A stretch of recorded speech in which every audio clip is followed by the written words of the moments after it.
Sono passati precisamente 15 giorni dal video in cui finivo di riempire la mia compostiera bokashi. E adesso che passiamo dalla fase di fermentazione alla fase di compostaggio vero e proprio, in teoria dovremmo sotterrare il contenuto del nostro secchiello direttamente nel nostro orto. Però io ho pensato una cosa: visto che questo sistema è molto prezioso soprattutto per chi ha poco spazio sia in casa e sia nell'orto, è molto probabile che il poco spazio che hai a disposizione nell'orto sia già occupato da delle piante che stanno crescendo, dei semi che stanno germinando. Insomma, non puoi sotterrarlo direttamente nel tuo orto. Allora mi chiedo, funziona lo stesso se lo sotterriamo e lo mescoliamo con del terriccio o in un contenitore di plastica se ce l'hai, oppure anche in una semplice busta usata del terriccio? Per prima cosa apro in diretta con te il secchio, non l'ho mai aperto in questi 15 giorni.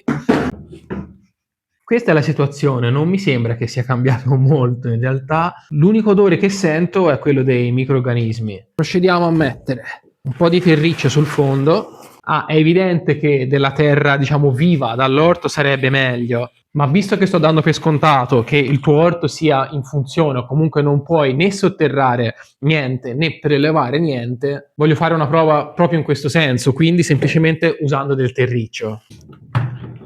Butto nella busta il contenuto del bokashi. Questo è il cartone che, se ti ricordi dal primo video della serie, avevo messo sul fondo.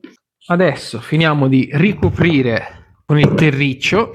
Direi che è ben ricoperto, c'è più terriccio che bokashi. Quello che farò adesso è ovviamente non chiudere completamente la busta e farò anche dei piccoli buchetti, perché adesso la fase di fermentazione teoricamente dovrebbe essere finita e entriamo nella fase di compostaggio vero e proprio. Tra qualche settimana, probabilmente 3 settimane, vedremo cos'è successo all'interno di questa busta. E questo è il prezioso liquido che si è formato sul fondo.